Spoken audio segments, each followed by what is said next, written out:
Izan ziran behin ama alabak baserri baten bizi ziranak. Alabea neska argal, polit eta altua zan, eta herriko hainbat mutil ebiltzan bere atzetik maite minduta.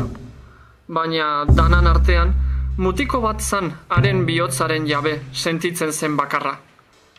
Egunero ibiltzen ziran alkarregaz, eta mutikoari neska aresegaz eskondu behar rebala otuiakon. Ni neska honega eskondu behar dut. Esan eutxon bere anaiari. Zer dinozu mutil, ez dakizu neska hori sorginaren alabea dela eta berabe sorgina dela? Ez da izango ba.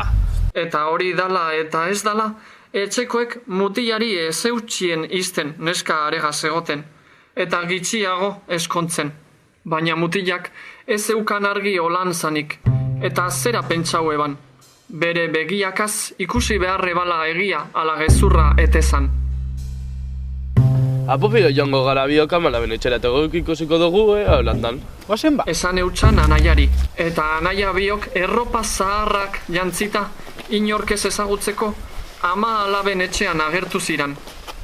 Gabon, Andrak, badago etxanetan gaua pasetako modurik. Guko erik ez daukagu, baina lebaz badeutzue, kasa horien gainean egin zenkielo, azka aurrean. Parau ziran ba, kasa gainean, lo dagozalakoan. Eta ahor non datozan ama alabak, kandelak eskuan biztuta ebezala. Anaia zaharrenak, asagotik ikusi ebazanean, esan eutxan gazteenari.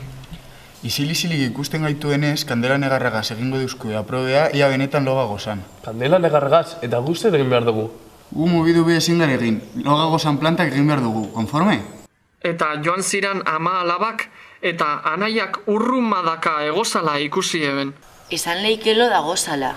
Ez badan aprobea egin behar dugu, ama. Kandelea hartu eta negarra bota eutxen esku gainera. Lehenengo bati eta gero besteari.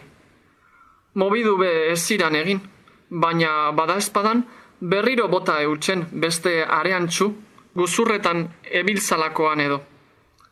Baina mutikoak isilik, zirkinik be, egin barik. Bai ama, honek lo dagoz, ziku, guazen bildur barik.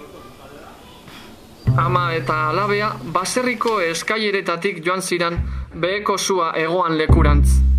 Hango ladrillu bat altzau eben, eta han barruan eukien lapikotxu bat atera eben. Tapea altzau, eta ukendu batzuk emoten hasi ziran gorputzean, eskuetan.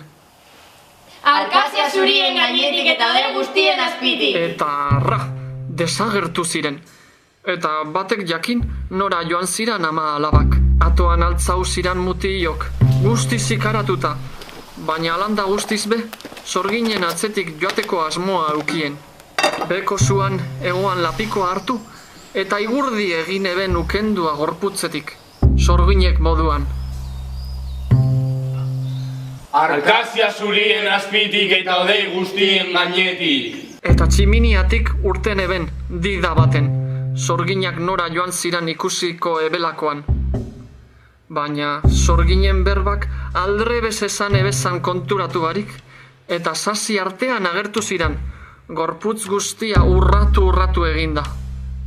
Urrengo egunean, ama alabak ikusi ebezanean, esan eutxen mutilei.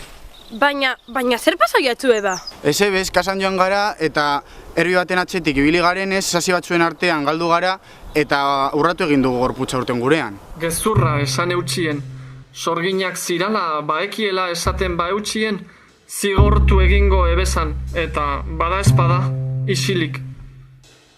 Joan ziran etxera mutilbiak eta heldu orduko esan eutxan eskontzeko sanak amari. Bai ama, errazio daukazu, nien eskalirein eta bolita sorgina da, eta ez nazberagaz eskonduko, inondik inora bez. Eta eskondu barik gelditu ziran.